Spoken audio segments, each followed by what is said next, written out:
Thank you everyone for coming. The last time I was here, I think I gave a pretty technical talk. This time I'm giving a pretty not technical talk. And I hope everyone enjoys it. Some parts of this are a little bit dry. I apologize. It's in 3 parts. The first part, we do need to cover a little bit of background, a little boring. We'll get through it. And hopefully the second and third parts are really much more interesting. I want to give everyone one big takeaway from this, which is how to really help other people cope with burnout and how to help people on your team and how to detect it.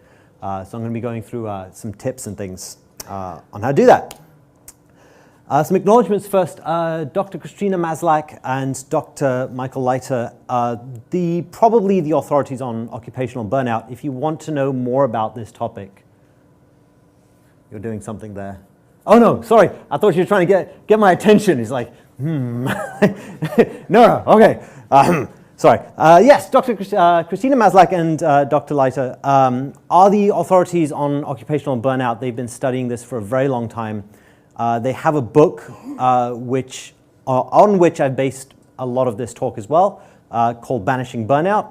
It's very good. I would recommend reading it. The Etsy Ops team, the people I work with, for reasons that will become apparent soon, and my friends and family as well. So I mentioned there are 3 sections of this. The first one is really we need to cover what occupational burnout is. And it sounds pretty obvious, like, well, we know what burnout is. A lot of us have probably been through burnout at some point. But one of the trends I've seen when we talk about burnout in this industry is that we actually focus on just one little aspect of it without talking about it the way it needs to be talked about holistically. And it's actually much more complex than I realized before I started looking into it. So I want to give everyone some background. And then I'll go into a sort of a personal story about when I burnt out and how bad it was, and how I got out of it. And then sort of Act 3 is staying sober and not getting burnt out if you can help it. So what is occupational burnout? I'm going to skip through this because I actually have 2 slides with the same title, and I'm sorry for that. What is occupational burnout? Well, first of all, it's important to talk about what burnout isn't before you can understand what burnout is. It's not just a case of when you're feeling really tired at your job. It's not a case of when you're just kind of unhappy with what you're doing. You kind of think about doing something else. You're like, well, I might be burnt out at what I'm doing. It's not really that. It's not, and I've added this bullet in because somebody specifically asked me to do so.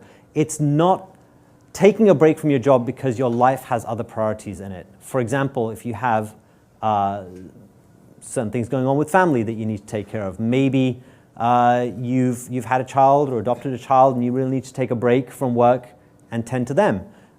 Maybe it's that you've just decided you want to go traveling for about a year, right? Those things are not indicators of burnout. They're just you wanting to do other things with your life, and that's fine. And it's certainly not because you feel bored with your current projects. Hands up if you have been bored working on a project at work, right? That's not burnout. That's just being bored with your projects. Okay. So what is burnout? There is a fairly well understood clinical definition of what occupational burnout is. And Herbert Freudenberger coined the term occupational burnout in 1974. And from a lot of his work, we've learned that, that burnout is really the antithesis of engagement. When you're not burnt out, you're very engaged in what you're doing. You're excited about what you're doing, you're happy with it, and you want to do more of it. When you start getting burnt out, you lose energy. Burnout is the opposite of energy. It's the opposite of having energy, the opposite of being involved, and the opposite of being effective at what you're trying to do. Clinically, it's also incredibly similar to depression. I don't know if anyone here has ever been through depression or knows somebody who's had depression, but 90% of people who are deep in the stages of burnout are impossible to tell between, is this person going through occupational burnout or are they suffering from clinical depression?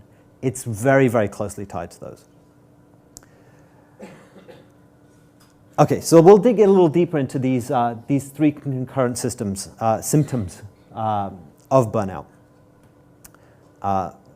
Just before we do, the way we detect burnout, this is sort of a formula that Dr. Maslach came up with, is looking for how connected a person feels to these 6 factors in their work life. How manageable they feel their workload is, how much control they feel they have over their job, how much autonomy, how rewarded they feel about what they're doing, whether they feel they're treated fairly at work, whether they feel aligned values-wise with the company that they're working for, and how much of a sense of community they have at work with the team you work on. Just as an example, Matt mentioned that we met at Woomi, was it 6, 7 years ago? I would say that was one of the companies where I've had a really strong sense of community. Like, we really worked very closely together for years, and it was amazing. And I've not always had that. And I've realized that over time, these 6 things play very heavily into how easy it is for a person to fall into burnout. But solving burnout's easy, right? Smile more, do less work, you'll be great. Everything's fine. No, it won't. There is a path, there is a very specific path that people follow when they're starting to burn out. I'm going to go over this very, very quickly. The first is you always feel a compulsion to prove yourself. You always want to do something and say, you know what, if I can just do this one thing and other people notice it and other people think, this is great, wow, Avleen's done this amazing thing. I'll feel good about myself, I'll feel good about my work, everything will be dandy. All right, we've all done a bit of that. That's not by itself going to lead you to burnout. But the problems really start compounding themselves when you start working harder and harder to achieve this one thing. Eventually, you start ignoring other priorities. You might stop hanging out with friends and family. You might start working late. After a while, you start blaming the job as well. I really want to do this thing, but I can't because other people are getting in my way. Or I wish other people were helping me do this thing. We could be so successful if we just did this. And the cynicism really comes on strong at this phase. As you fall into burnout, it really starts coming on very strongly here. And kind of almost paradoxically, you have a very hard time identifying why you feel cynical when you start going through burnout. You might start complaining about the people around you on your team. I wish they would help me. Why are they doing other things instead of the thing that I know is really important to do? Who's deciding what the priorities are at this business? You start blaming other things, but you have a hard time really figuring out why it is you're feeling cynical. At some point, you'll decide that nothing else that you're working on matters. You start feeling like this one project that you're trying to do, or this one thing you're trying to do, you have to be successful at it. Otherwise, bad things might happen. You start blaming your workload. You're too busy. There's too much to do. Why can't we hire more people? Hands up if you've ever said, why can't we hire more people? I'm just so busy all the time, right? This is a common thing in our industry. You start to withdraw from work life. You might start having really weird dreams about work. Right? Yeah, been there. You start waking up later, you start sleeping later, all these things, you start going through all these things. And soon other people start noticing this behavior in you. This is when you are falling, this is pretty deep in most people's burnout. This is sort of the point at which a lot of people decide they want to leave the job they're at because they're burnt out, they're unhappy with what they're doing, and maybe they just need a change. So based on sort of these 8 criteria, how many people would say they've been through these before? I expect quite a few people. How many people would say that they're somewhere in these first 8 stages now-ish? Yeah? Good. Some people. It gets worse. Because you're spending all your time working on this one thing, and your sleep's disrupted, and you've withdrawn from your social life, and you don't have a mental break, the inefficacy in what you're trying to do comes into full force. You might be working more hours, but you're just not getting stuff done you're not producing like you should be. This eventually leads to emotional withdrawal.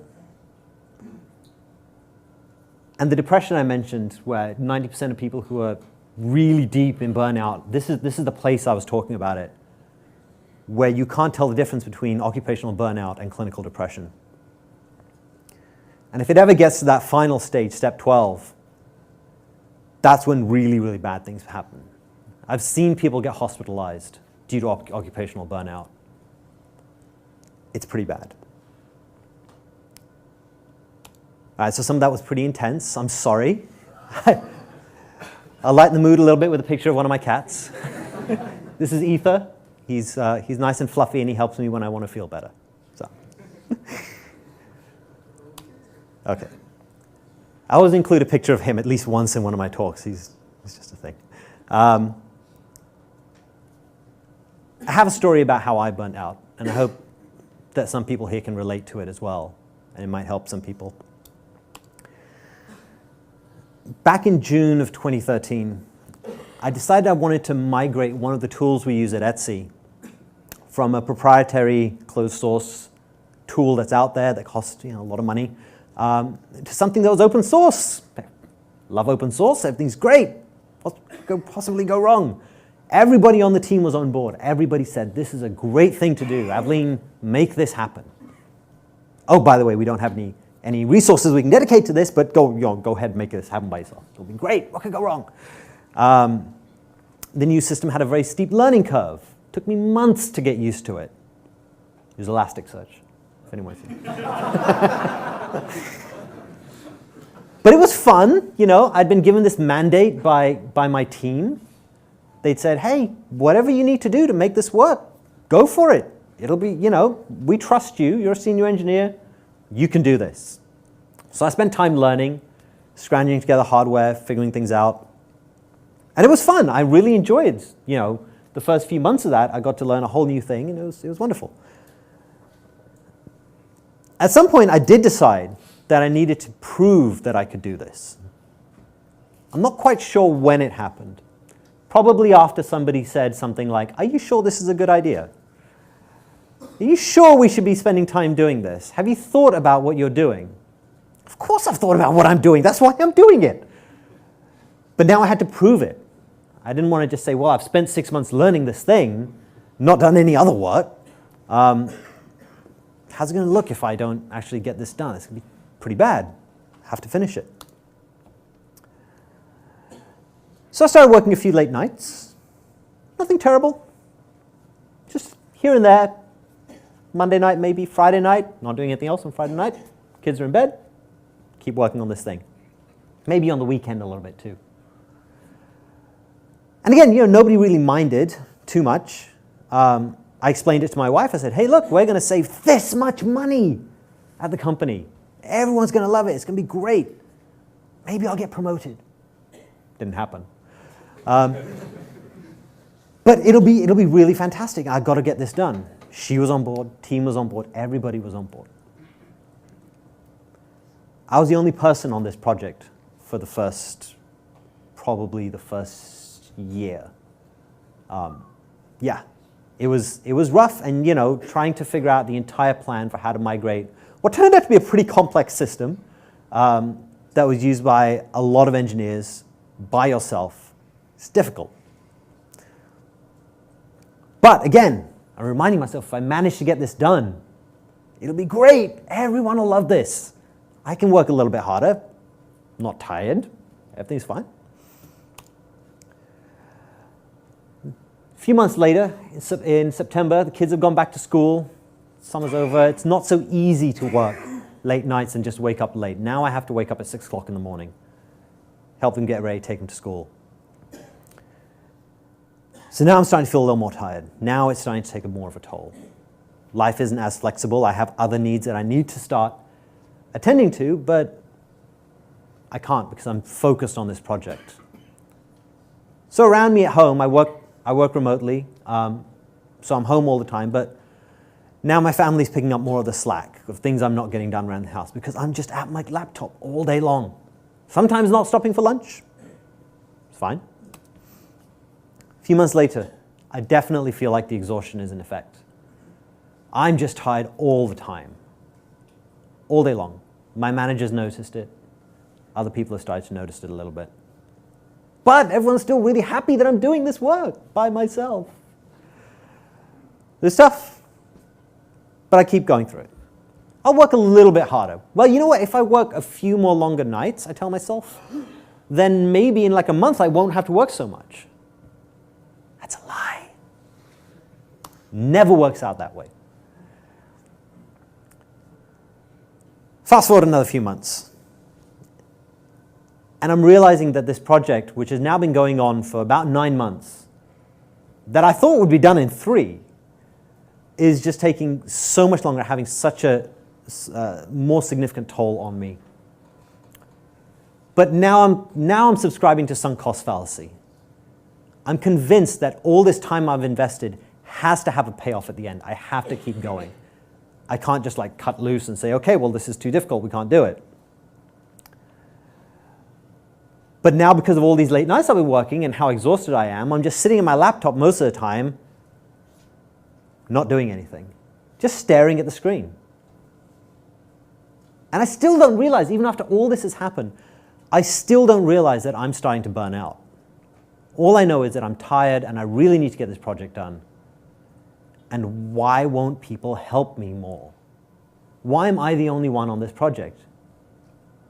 Interestingly enough, I never asked anybody why they wouldn't help me. I never asked for any help on the project. One of the classic symptoms of wanting to succeed and show people that you're succeeding is wanting to do it yourself. Wanting to be the person who's really, really going to get this done.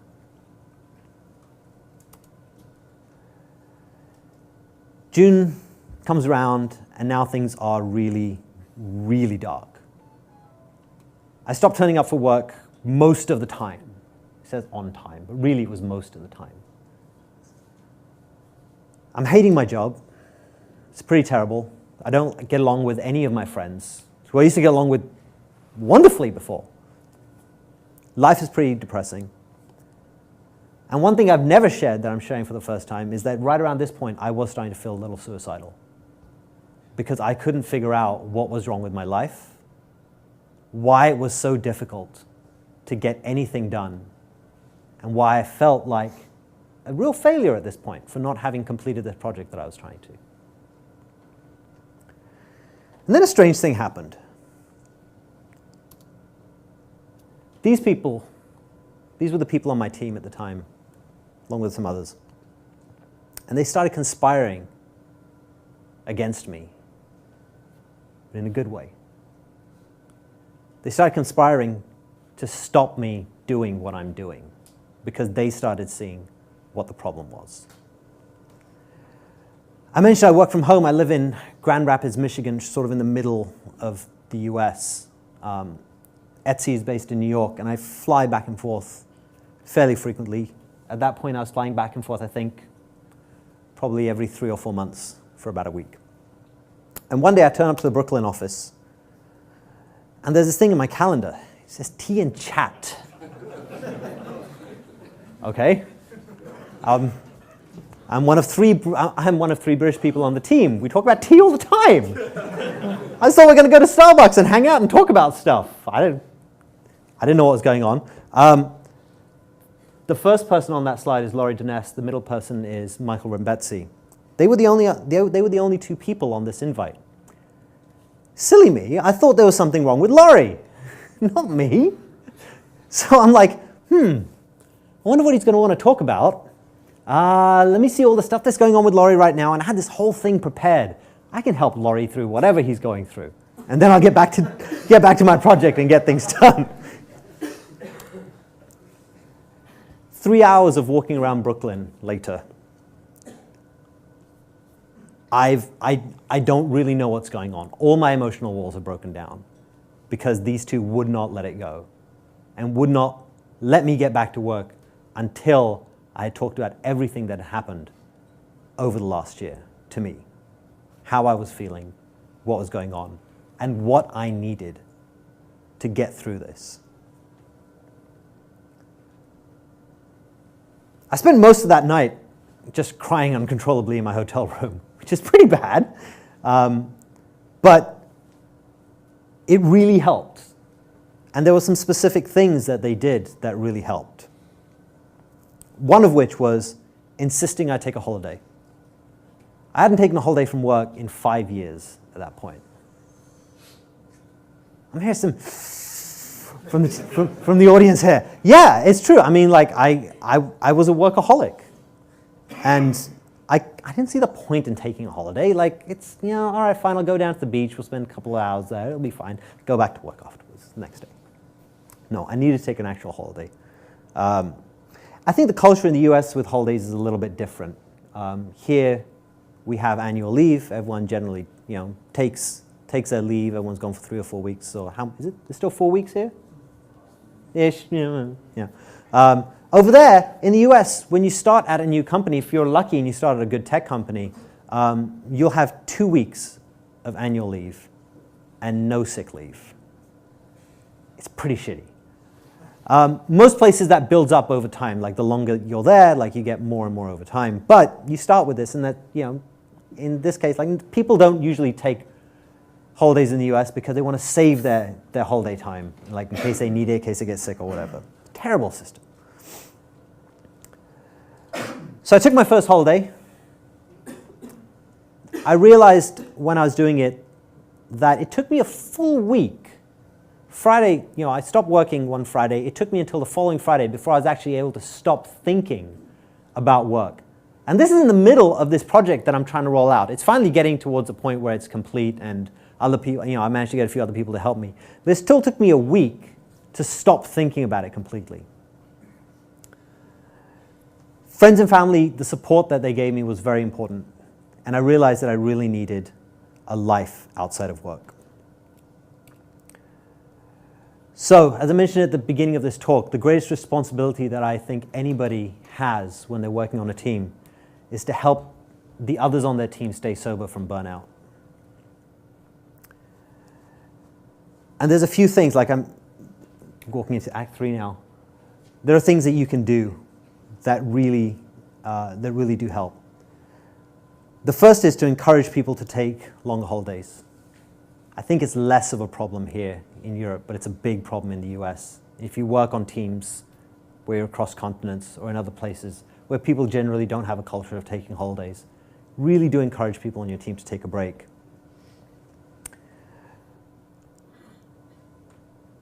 If you know somebody who's burning out, helping them find tightly scoped tasks to help them feel more effective is really beneficial. When you're feeling ineffective, when you feel like you can't get anything done, it's oftentimes you're looking at a big thing that needs to be solved, and you don't know how to get your head around it, how to solve it. Working on really small chunks, maybe simple things like creating user accounts, deleting old user accounts, fixing disk space on a server or something. These little things add up, and they can make a big difference in someone's ability to feel good about themselves. If somebody's struggling with their work because they're going through this, ask them questions that you know they know the answer to. Pretty simple thing. But it gives people self-confidence that they're wanted, that they're needed because they have maybe this knowledge or this skill on the team. And eventually over time start working on these bigger tasks. It took me, I would say, probably about 4 months to recover from that burnout episode. It took me a year to fall into it. It took me about 4 months to recover from it. And I almost fell right back into it. As soon as I got over it, I was like, oh, hey, there's this new project I can start. This will be great. I'll just start. And then, immediately my team realized what I was about to do and stopped me doing it. Thank God. There are signs of burnout that you can look for in other people. If you know somebody on your team, at your company, somebody who's normally pretty laid back, and suddenly they start acting in more cynical ways, talking about people in more cynical ways, complaining about their work, think about what they're doing. Think about what they're saying. Is it normal for them to talk like that? I'd say most people, by default, aren't very cynical.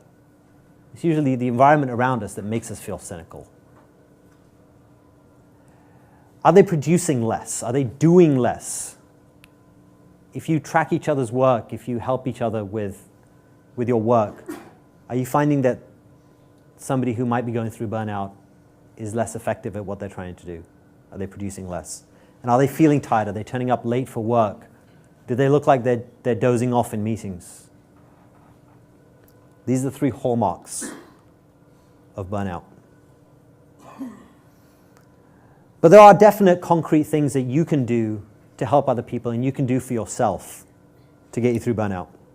We're almost done, I promise. If you look back at that list that I had at the beginning of this talk, workload, autonomy in your job, reward, fairness, values, community, the first thing to do is look at which of these you have a disconnect in, right? Which of these do you really feel like you're not connected to anymore? Is it that you feel like your workload is out of control? Does it feel like you're being micromanaged? Do you feel like you're not rewarded for the work you're doing? Take a look at each of these and then figure out in order which ones need to be tackled first. Usually it's the ones that you feel worst about.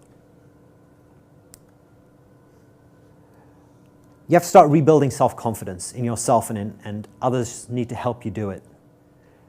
I've mentioned many times now how much my team helped me get through burnout. You can't do it yourself. Well, you can, but it's really, really difficult. You really shouldn't have to.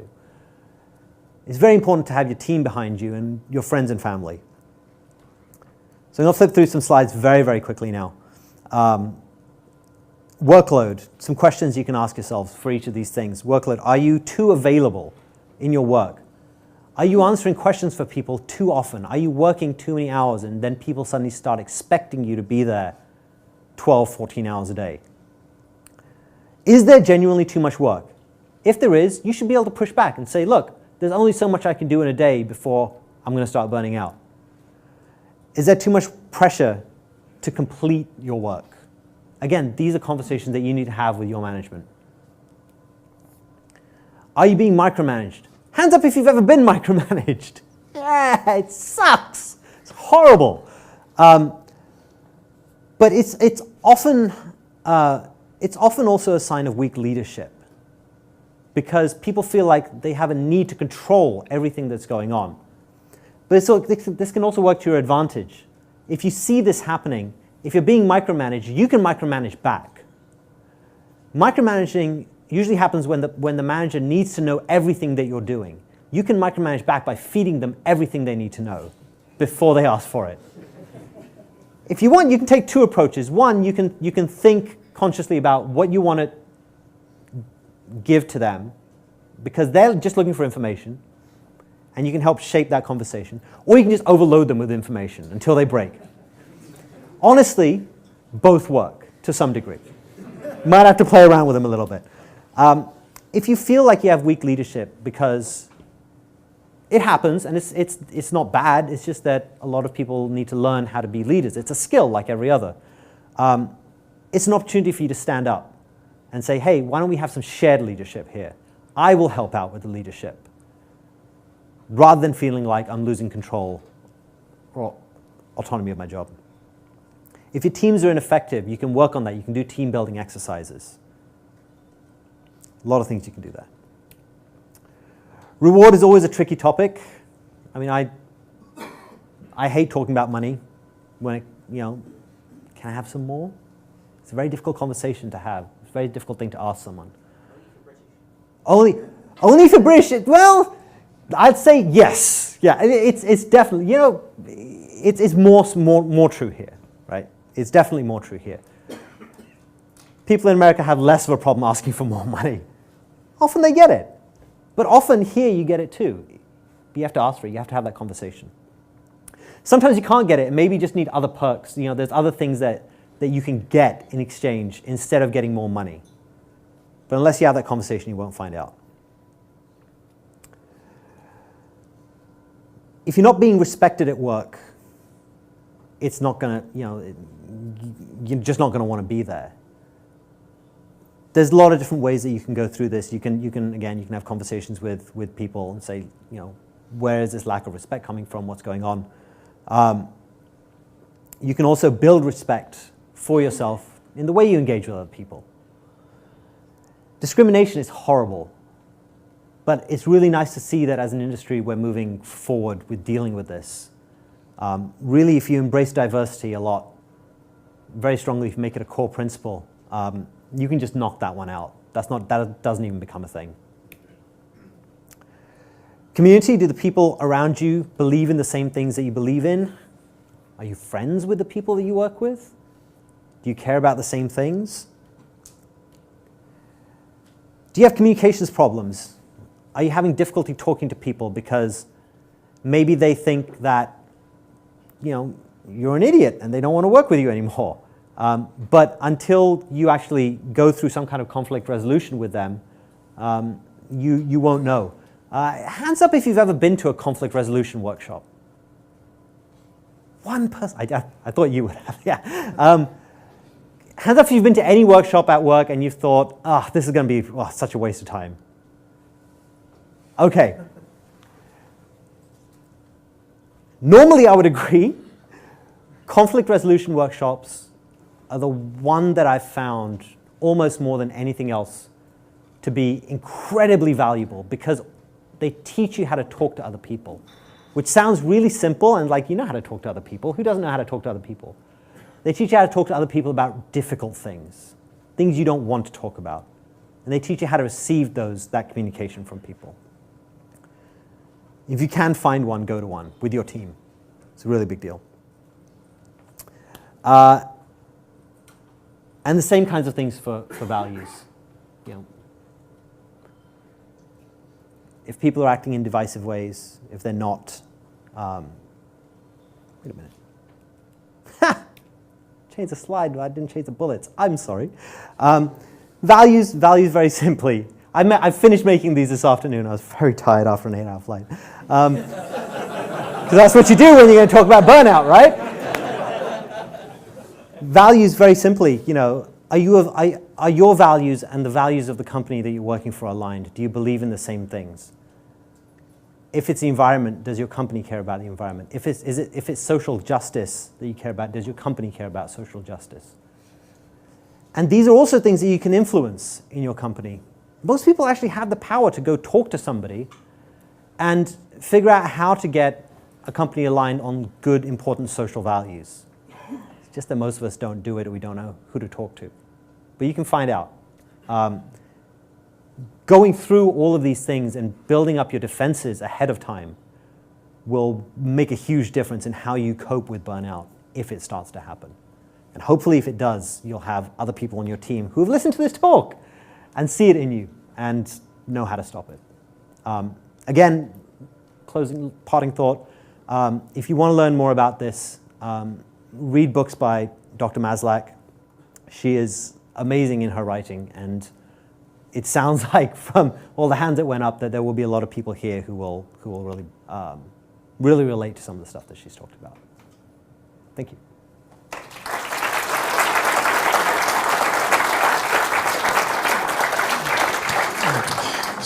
So it's pretty hard standing up in front of an audience and doing a technical talk. I think it's doubly hard standing up and talking about feelings. So another big hand for Avleen. Thank you. Thank you.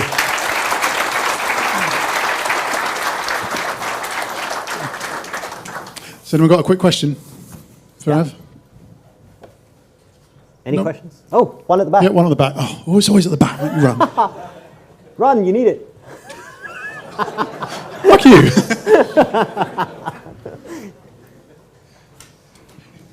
Hey, you mentioned you were working remotely when you suffered your burnout episode.